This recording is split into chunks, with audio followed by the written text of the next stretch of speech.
তাহলে ফিকহের কিতাবে সঠিক কথাও রয়েছে আর ভুল কথাও রয়েছে। যখন ফিকহের কিতাব উলামায়ে কেরামদের মতামতের নাম, তাদের বক্তব্যের নাম, তাদের ইজতিহাদের ফলস্বরূপ যা কিছু তারা শরীয়ত সম্পর্কে বুঝেছেন তার নাম হচ্ছে ফিকহের কিতাব বা ফিকহের কিতাব, তাহলে ফিকহের কিতাবে সহি মাসলাও রয়েছে আর কি রয়েছে, ভুল মাসলাও রয়েছে।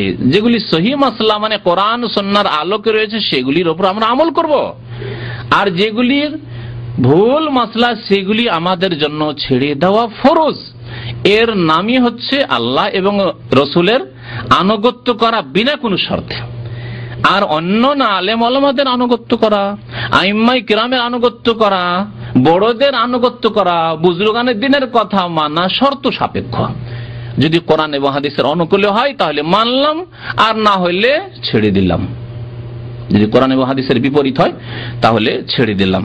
এখন কিছু মাসলা দেখেন ফিকহের কিতাবে। এই ফিকহের কিতাবটি হচ্ছে মূল কিতাব হানাফি মাযহাবের। নিয়তের বিষয় উল্লেখ করেছেন উযুর ক্ষেত্রে। শুরুতে পবিত্রতার বিষয়ে নিয়তের কথা উল্লেখ করেছেন, আর বলছেন লেখক ওয়া ইউস্তাহাব্বু লিল মুতাওয়াদ্দি আন ইয়ানওয়া তাহারাতা। তার অর্থ দিয়ে পড়ে শোনাই তাহলে ভালো হবে, যাতে করে না বলতে পারেন যে অর্থ করতে গিয়ে আমি হয়তো আমার মতো অর্থ করেছি।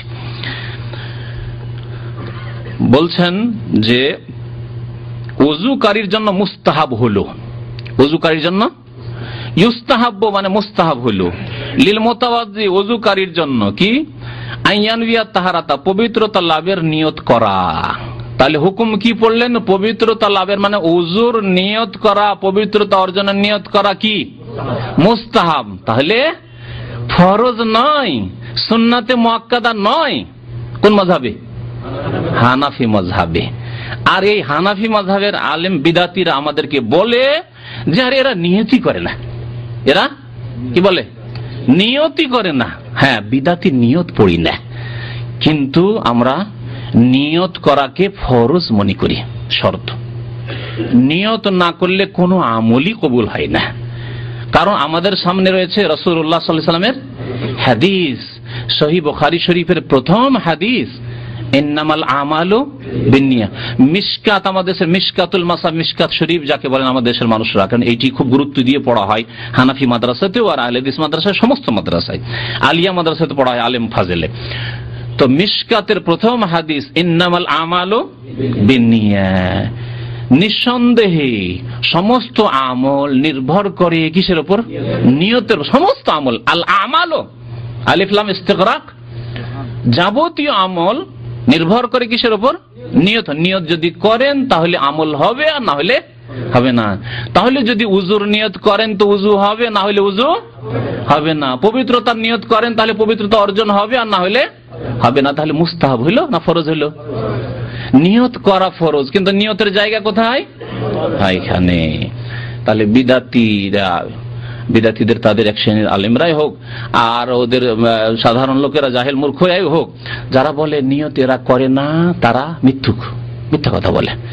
আমরা নিয়ত করাকে ফরজ মনে করি, আর তোমরা তোমাদের মাযহাবে রয়েছে ইউস্তাহাব্বু, কি নিয়ত করা হচ্ছে পবিত্রতার জন্য মুস্তাহাব। দেখলেন একটি মাসলা। তারপরে লেখক বলেছেন যে নিয়ত করা, আইয়ানবিয়া নাওয়া ইয়ানবি মানে নিয়ত করা, নিয়ত পড়া নাই, নিয়ত করা। কিন্তু বাঙালি যেহেতু অতিরিক্ত বিদাতি, একটু আরবি অত বিদাতি ছিল না, ইরাকের বাগদাদের লোক ইমাম কুদুরি ওই বিদাতি ছিল, নিয়ত পড়া বিদাতি ছিল না। হানাফি হইলেও আপন জায়গায় তিনি যেগুলোকে ঠিক মনে করছেন, কিন্তু বিদাতি ছিলেন না, হানাফি মাযহাবের অনুসারী ছিলেন, এইরকম বিদাতি ছিলেন না। কিন্তু বাঙালি উর্দু ভাষী একটু আরো প্লাস বিদাতি, অতিরিক্ত বিদাতি। দেখেন বাংলায় তরজমা এবং ব্যাখ্যায় কি লিখছে শোনেন, বাংলাটা পড়ে শোনাচ্ছি। বলছে নিয়তের আবিধানিক অর্থ দৃঢ় ইচ্ছা বা সংকল্প করা। এতদূর পর্যন্ত ঠিক আছে। উল্লেখ্য যে ইচ্ছা বা সংকল্পের স্থান হলো অন্তর, কথা ঠিক। অতএব অন্তরে যে কোনো কাজ করার ইচ্ছা পোষণ করা বা অর্জনের উদ্দেশ্য রাখাই নিয়ত, কথা ঠিক। মুখে উচ্চারণ করা জরুরি নয়, কথা ঠিক না ভুল? কে বলছে ঠিক, কে বলছে ভুল? ভুল। ভুল। কারণ মুখে, ভালো করে শোনেন, মুখে উচ্চারণ করা কি বলছেন উনি, জরুরি নয়। সহি কি, মুখে উচ্চারণ করা জায়েজ নয়, জরুরি নয় বললে তাহলে করতে পারেন। যদি কাউকে বলেন ভাই আমি এয়ারপোর্টে যাচ্ছি কিন্তু আপনার এয়ারপোর্টে যাওয়া জরুরি নয়, তাহলে তার মানে কি, যেতে পারেন, গেলে ভালো, গেলে ভালো, ঠিক না? আর যদি এত রাত ভাই আপনার জন্য এয়ারপোর্টে যাওয়া ঠিক হবে না, সকাল 5টায় ডিউটি আছে, না আপনার জন্য মোটেই জায়েজ না, আপনি যাবেন না, ঠিক না?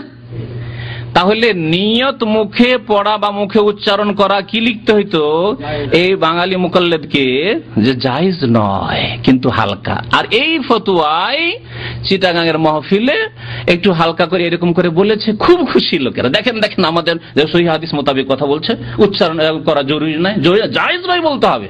কোরআন সুন্নাহর অনুসারী হলে বলতে হবে বিদআত মানে বিদআত জায়েজ নয়, জরুরি নয় কেমন বলবেন, মানে এটাও ঠিক ওটাও ঠিক, তাহলে জরুরি নয়, যে করবেন করেন, না করেন নাই করেন।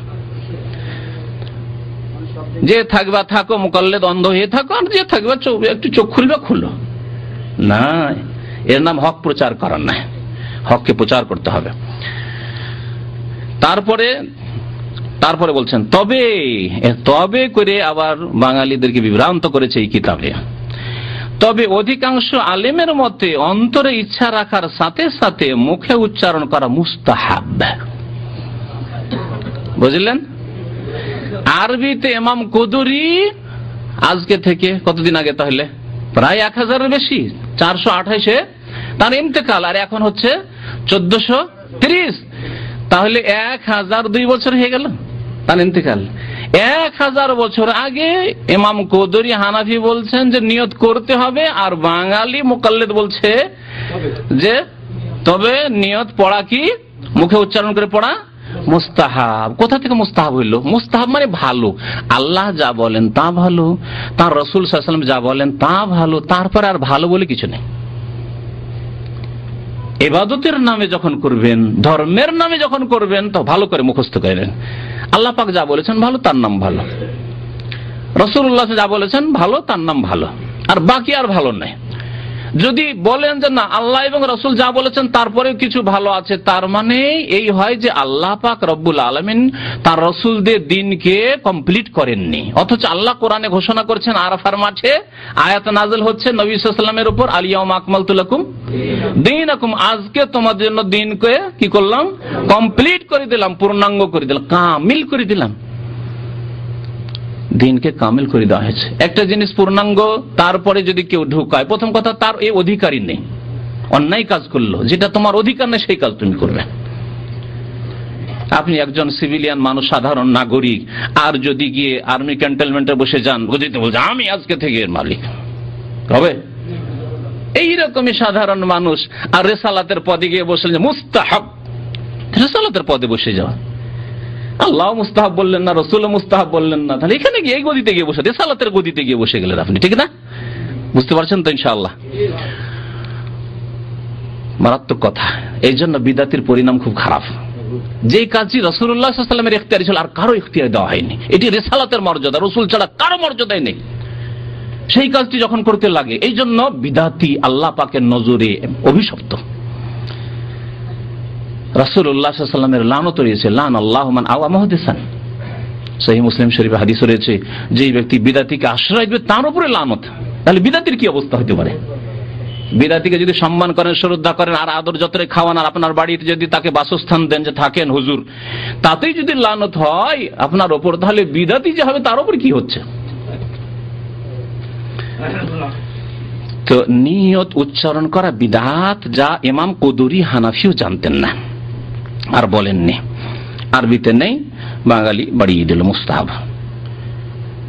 তারপরে বলছেন হানাফি আলেমগণের মতে উজুর নিয়ত করা সুন্নত।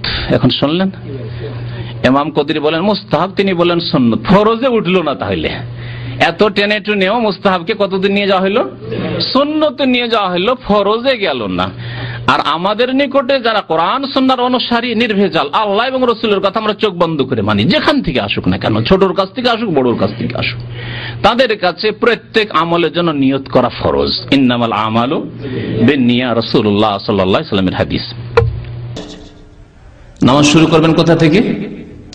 তাকবীরে তাহরিমা দিয়ে, তাকবীরে তাহরিমা দিয়ে নামাজ শুরু করে। নবী করিম সাল্লাল্লাহু আলাইহি ওয়াসাল্লামের হাদিস, মিফতাহুস সালাতি আত-তুহুর, নামাজের চাবি হচ্ছে পবিত্রতা, ওযু, আর গোসল ফরজ হয়ে থাকলে গোসল। ওয়া তাহরিমুহা তাকবীর, আর নামাজের তাহরিমা হচ্ছে তাকবীর, অর্থাৎ আল্লাহু আকবার দিয়ে নামাজ শুরু করতে হবে। এখানে না তাকবীর বলা হয় আল্লাহু আকবারকে, আল্লাহু আকবার দিয়েই নামাজ শুরু করতে হবে। শেষ হবে গিয়ে সালামে, যেমন বলছেন নবী সাল্লাল্লাহু আলাইহি ওয়াসাল্লাম ওই হাদিসে, ওয়া তাহলিলুহা আত-তাসলিম, আর নামাজের তাহলিল মানে নামাজ থেকে আপনি বেরিয়ে পড়ছেন, দুনিয়ার কাজ কর্ম কথা হালাল হয়ে যাবে সালাম ফিরলে। এই হাদিস রয়েছে আবু দাউদে এবং তিরমিজিতে। তাহলে তার আগে কোনো কাজ নেই, নিয়ত পড়ার নেই, এগুলো বলা হয়েছে। যখন নেই তাহলে নিয়ত পড়া, উচ্চারণ করা, নাওয়াইতো অথবা আমি নিয়ত করছি। হ্যাঁ, বাঙালি জাতি তো আরবিতে নিয়ত করতে অভ্যস্ত, আর অন্যরা উর্দুতে করে, উর্দুরা मैं নিয়ত করতা হুঁ, সবগুলি বিদআত নেই। তাকবীর দিয়ে নামাজ শুরু। আল্লাহ পাক যেন আমাদেরকে বুঝার তৌফিক দান করেন, সংশোধন করার তৌফিক দান করেন। যেসব ভাই বিদআতে রয়েছে আল্লাহ পাক তাদেরকে বিদআত মুক্ত হওয়ার তৌফিক দান করেন। আশা করছি তাদের কাছে যে তারা গোঁড়ামি না করে আর সত্য কথা, হক কথা মানতে যেন কোনো রকমের দুনিয়াবি বাধা না হয়। আল্লাহ পাক যেন নবী সাল্লাল্লাহু আলাইহি ওয়াসাল্লামের নামাজ সবাইকে আদায় করার তৌফিক দান